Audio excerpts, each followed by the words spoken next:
Hello viewers, যারা class 7-এ পড়ছো তাদের ফার্স্ট ইউনিট টেস্টের জন্য ইতিহাসের সাজেশন দেখে নাও। তোমাদের কিন্তু 3টে অধ্যায় রয়েছে, প্রথম অধ্যায়, দ্বিতীয় অধ্যায়, তৃতীয় অধ্যায়। তো প্রথম অধ্যায় থেকে কি কি করবে দেখে নাও। দেখো, ইতিহাসের ধারণা যে তোমাদের প্রথম অধ্যায় রয়েছে সেখানে সেরকম কোনো প্রশ্ন আসবে না, আসবে মাত্র 2 থেকে 3টে প্রশ্ন। প্রথম প্রশ্ন কি, সেখানে ভারতবর্ষের নাম হিন্দুস্তান ও ইন্ডিয়া হওয়ার কারণ কি, ভালো করে করবে। ঠিক আছে, এই হিন্দুস্তান হয়েছে মূলত পার্সিকদের জন্য, আর ইন্ডিয়া নামটা হয়েছে গ্রিক ও রোমানদের জন্য। এখান থেকেই প্রশ্ন আসবে যে হিন্দুস্তান নামটা কত থেকে এসছে এবং ইন্ডিয়ান নামটা কাদের জন্য এসছে। ঠিক আছে, এবং এখানে দেখো রয়েছে হাইলাইট করা, গ্রিক ঐতিহাসিক হেরোডোটাস ইন্ডিয়া নামটি প্রথম ব্যবহার করেছেন। প্রশ্ন আসতে পারে ইন্ডিয়া নামটি প্রথম ব্যবহার করেছেন কোন ঐতিহাসিক? উত্তর হবে গ্রিক ঐতিহাসিক হেরোডোটাস।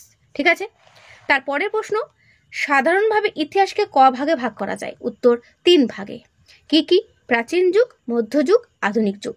এর বাইরে এই প্রথম অধ্যায় থেকে আর কোনো প্রশ্নই আসবে না। ঠিক আছে, তাহলে প্রথম অধ্যায় কি কি আসবে বুঝতে পারলে। অনেকে কি করবে, এই প্রথম অধ্যায়টাকে স্কিপ করবে, কিন্তু যেটুকু তোমাদের প্রশ্ন আসতে পারে সেটুকু তো পড়তে হবে নাকি। তাই সবাইকে বলছি এই জিনিসগুলো কিন্তু ভালো করে নোট করে রেখো। ওকে, এরপর চলে এসো দ্বিতীয় অধ্যায়। দ্বিতীয় অধ্যায়ের কোনগুলো করব যেখান থেকে আমরা অনায়াসই কমন পাবো। দেখো, বেশিরভাগ প্রশ্ন দ্বিতীয় অধ্যায় থেকেই আসবে। ওকে, কারণ এই অধ্যায়টা ইম্পর্টেন্ট বেশি। প্রথম প্রশ্ন, কোন গ্রন্থে বঙ্গ নামটির প্রথম উল্লেখ পাওয়া যায়? ঋগ্বেদের ঐতরেয় আরণ্যকে। Very very important. অর্থশাস্ত্রের রচয়িতা কে ছিলেন? কৌটিল্য। রঘুবংশম কাব্যের রচয়িতাকে কালিদাস। আইনি আকবরী গ্রন্থের রচয়িতাকে আবুল ফজল। সুবা শব্দের অর্থ কি? প্রদেশ বা রাজ্য। ঠিক আছে, তাহলে বুঝতে পারলে কিরকম ধরনের প্রশ্ন তোমাদের পরীক্ষায় আসতে পারে। যেগুলো আমি বলছি ভালো করে করে যাও। এখনও যারা ভাবছো যে আমি ইতিহাস পড়িনি বা আমি তৈরি নই, তাদের কিন্তু ভয় পাওয়ার কোনো কারণ নেই। আমি যে সমস্ত প্রশ্নগুলো বলছি, যদি ভিডিওটা শুনেও যাও পরীক্ষা দিতে যাওয়ার আগে, তারাও কিন্তু 15তে ভালো মার্কস পাবে। ঠিক আছে, তাই বারবার করে বলছি ভিডিওটা যত পারো বন্ধুদের কাছে শেয়ার করে দিও। ওকে, তারপরের প্রশ্ন, আমাদের রাজ্যের নাম কখন থেকে পশ্চিমবঙ্গ হয়েছে? 1947 খ্রিস্টাব্দে দেশভাগের পর থেকে। কত খ্রিস্টাব্দে পূর্ব পাকিস্তান স্বাধীন হয়? 1971 খ্রিস্টাব্দে। ভাগীরথী ও করতোয়া নদীর মধ্যবর্তী এলাকা কি নামে পরিচিত? উত্তর হবে বরেন্দ্র। শশাঙ্কের রাজধানী কোথায় ছিল? কর্ণ সুবর্ণ। দেখো, 15তে পরীক্ষা হলে কি হবে, যেগুলো প্রশ্নগুলো আমি বলছি এই প্রশ্নগুলোর বাইরে কোনো প্রশ্নই কিন্তু হবে না। হিউয়েন-সাং কে ছিলেন? চীনা বৌদ্ধ পর্যটক ছিলেন। হিয়াংসাং রাঙামাটি বা রক্তমৃত্তিকা বৌদ্ধবিহারকে কি বলেছেন? লোটোমো চিহো। ঠিক আছে, তারপরে প্রশ্ন, শশাঙ্ক কোন দেবতার উপাসক ছিলেন? শিবের উপাসক ছিলেন। হর্ষবর্ধনের সভাকবি কে ছিলেন? বাণভট্ট। হর্ষচরিত কে রচনা করেন? বাণভট্ট। সকলোত্তর পথনাথ কার উপাধি ছিল? হর্ষবর্ধনের। ঠিক আছে, তারপরের প্রশ্ন, কোন চীনা পর্যটক শশাঙ্ককে বৌদ্ধ বিদ্বেষী বলেছেন? হিউয়েন-সাং। শ্রেষ্ঠী কাদের বলা হতো? ধনী বণিকদের। বাংলায় পাল বংশের প্রতিষ্ঠাতাকে? গোপাল। পাল রাজাদের আদি নিবাস কোথায় ছিল? বরেন্দ্রতে। পাল রাজা গোপালের উত্তরাধিকারী কে ছিলেন? ধর্মপাল। ঠিক আছে, ধর্মপালের পিতার নাম কি? গোপাল। কৈবর্ত বিদ্রোহ কোথায় হয়েছিল? দেখো, বরেন্দ্র অঞ্চলে। কৈবর্ত বিদ্রোহের পর কোন পাল রাজা সাম্রাজ্য পুনরুদ্ধার করেন? উত্তর হবে রামপাল। রামপাল কোথায় রাজধানী প্রতিষ্ঠা করেন? রামাবতীতে। তারপর সেন বংশের প্রতিষ্ঠাতা কে ছিলেন? সামন্ত সেন। সামন্ত সেনের পর কে বাংলার সেন বংশের শাসক হন? হেমন্ত সেন। কোন সেন রাজা পাল রাজা গোবিন্দ পালকে পরাস্ত করেছিলেন? বল্লাল সেন। লক্ষণ সেনের রাজধানী কোথায় ছিল? বিক্রমপুর।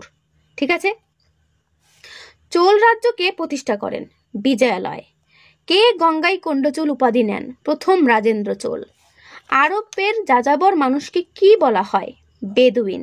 বেদুইনদের প্রধান খাদ্য কি ছিল? খেজুর ও উটের দুধ। হযরত মুহাম্মদ কত খ্রিস্টাব্দে জন্মগ্রহণ করেন? 570 খ্রিস্টাব্দে। কত খ্রিস্টাব্দ নাগাদ হযরত মুহাম্মদ ঘোষণা করেন যে আল্লাহ তার কাছে সত্য উন্মোচন করেছেন? 610 খ্রিস্টাব্দে। ইসলামের ধর্মের অনুগামীরা কি নামে পরিচিত? মুসলমান। কত খ্রিস্টাব্দে মুহাম্মদ ও তার অনুগামীরা মক্কা থেকে মদিনা শহরে চলে যান? 622 খ্রিস্টাব্দে। হযরত মুহাম্মদের মক্কা ছেড়ে মদিনায় চলে যাওয়াকে আরবি ভাষায় কি বলা হয়? হিজরাত। কত খ্রিস্টাব্দে থেকে হিজরি অব্দ গণনা শুরু হয়? 622 খ্রিস্টাব্দ থেকে। যে কটা প্রশ্ন আমি হাইলাইট করেছি নিশ্চয়ই তোমরা পড়ে বুঝতে পারছো, প্রত্যেকটা প্রশ্ন কিন্তু খুবই গুরুত্বপূর্ণ। ঠিক আছে, কত খ্রিস্টাব্দে হযরত মুহাম্মদের মৃত্যু হয়? 632 খ্রিস্টাব্দে। খলিফা শব্দের অর্থ কি? প্রতিনিধি বা উত্তরাধিকারী। ভীষণ দিয়েছে এই প্রশ্নটা, আগেও দিয়েছে, ঠিক আছে, খলিফা শব্দের অর্থ প্রথম খলিফার নাম কি? আবু বকর। ইসলামীয় জগতের রাজনৈতিক ও ধর্মীয় নেতাকে খলিফা। যে সমস্ত অঞ্চলে ইসলাম ধর্মের কর্তৃত্ব ছড়িয়ে পড়েছে সেগুলোকে কি বলা হয়? দারুল ইসলাম। তারপর সমগ্র দারুল ইসলামের প্রধান নেতাকে খলিফা। খলিফার অধিকারের অঞ্চলকে কি বলা হয়? খিলাফত। সুলতান মাহমুদ কোন দেশের সুলতান ছিলেন? গজনি। সুলতান মাহমুদের ভারত অভিযানের উদ্দেশ্য কি ছিল? না ভারতের ধনসম্পদ লুট করা। ঠিক আছে। সুলতান মাহমুদের রাজধানী কোথায় ছিল? উত্তর গজনিতে। অল বেরুনির লেখা কোন গ্রন্থ থেকে ভারতের ইতিহাস জানা যায়? কিতাব অল হিন্দ। শাহনামা কাব্যের রচয়িতাকে? কবি ফিরদৌসী। ঠিক আছে। তারপরের প্রশ্ন, মোহাম্মদ ঘুরি কত খ্রিস্টাব্দে মারা যান? 1206 খ্রিস্টাব্দে। ঠিক আছে।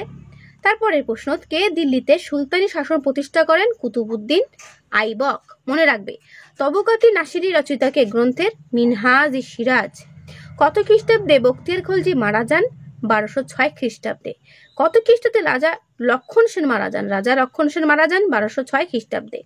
বখতিয়ার খলজি কতজন সৈন্য নিয়ে নদী আক্রমণ করেছিলেন? 18 জন সৈন্য নিয়ে। তো এই হলো তোমাদের দ্বিতীয় অধ্যায়ের শর্ট প্রশ্ন। এইগুলো ভালো করে করো, এখান থেকেই কমন পাবে। এরপর চলে এসো 2 নম্বরের বড় প্রশ্ন, কোরআন কি বা কাবা কি? আমি আর পড়ছি না, তোমরা কিন্তু অবশ্যই অ্যান্সারটা এখান থেকে নেবে, অথবা তোমাদের যদি কোনো রাইটারের বই থাকে সেখান থেকে দেখে নেবে। ঠিক আছে।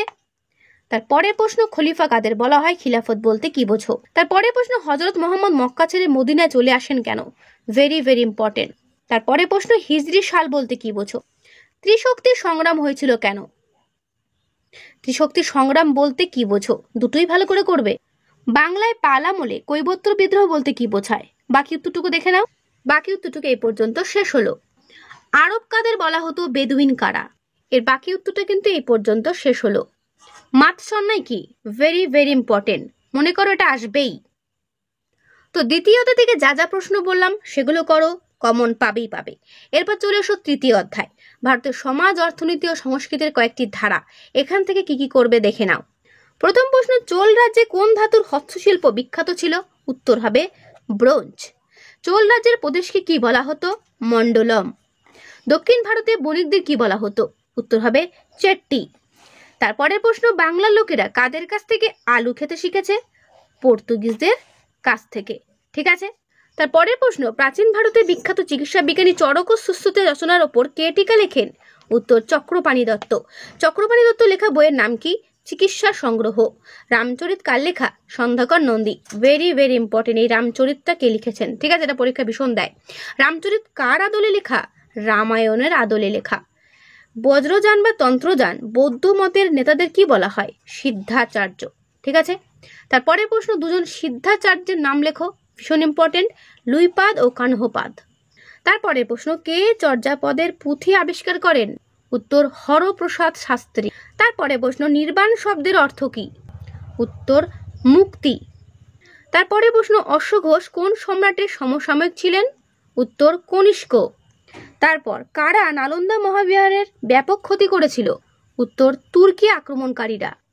তারপরে প্রশ্ন, বিক্রমশীল মহাবিহার কে প্রতিষ্ঠা করেন?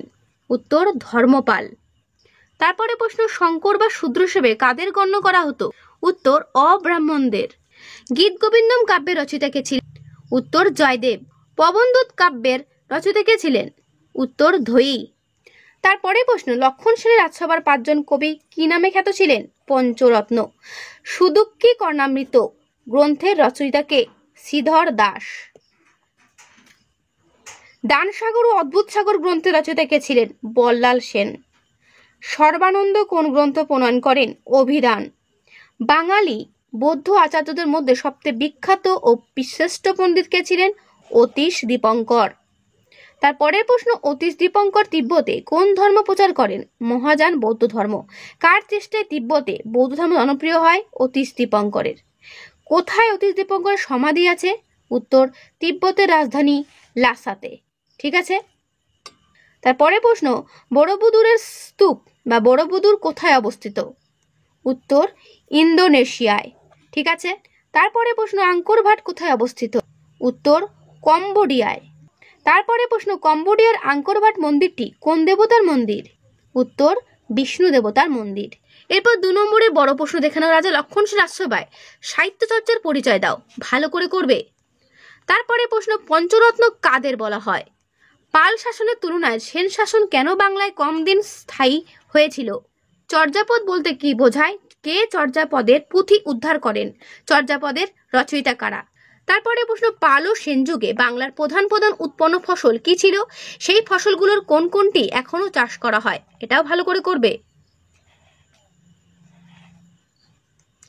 দীপঙ্কর শ্রীজ্ঞান অতীশ দীপঙ্করের সংক্ষিপ্ত পরিচয় দাও। এনার সম্পর্কে পড়ে রাখবে, খুব ইম্পর্টেন্ট কিন্তু প্রশ্নটি। ইউরোপের সামন্ততন্ত্র, টিকা লেখো, ভেরি ভেরি ইম্পর্টেন্ট। ডাক ও খনার বচন কি? শুধু এটাই করবে, ঠিক আছে? ডাক ও খনার বচন, ওকে, এখানে ডিটেলস দেওয়া রয়েছে, ভালো করে করবে। আমি উত্তরটা এক ঝলক দেখিয়ে দিচ্ছি, ঠিক আছে? ভারতের সামন্ত ব্যবস্থার ছবি আঁকতে গেলে কেন তা একখানা ত্রিভুজের মতো করে দেখায়? এই ব্যবস্থায় সামন্তরা কিভাবে জীবিকা নির্বাহ করে? বড় প্রশ্নের জন্য গুরুত্বপূর্ণ প্রশ্নটি, ঠিক আছে? এটা ভালো করে করবে। আমি উত্তরটা এক ঝলক তোমাদেরকে দেখিয়ে দিচ্ছি, ঠিক আছে? দেখা যাচ্ছে উত্তরটি? আমি আস্তে আস্তে বইয়ের পাতাটা সরাচ্ছি, উত্তরটা তোমরা দেখে নাও, ঠিক আছে? তো এই হলো তোমাদের ফার্স্ট ইউনিট টেস্টের ইতিহাস সাজেশন। এইগুলো ভালো করে করো। যে বা যারা এখনও ইতিহাস নিয়ে তৈরি হওনি, তারা যদি আমার এই সাজেশনটা দেখে পরীক্ষা দিতে যাও, তারাও কিন্তু পরীক্ষাতে 15 15 পাবেই, যদি ভালো করে এই ভিডিওটা দেখে যাও, ঠিক আছে? তো ভিডিওটা কেমন লাগলো অবশ্যই কমেন্টে জানিও। ভালো লাগলে একটা লাইক ও বন্ধুদেরকে শেয়ার করে দিও। তো আজকে এখানেই, দেখা হবে নেক্সট ভিডিওতে। ভালো থেকো সবাই, আর হ্যাঁ, ভালো করে পড়ো সবাই।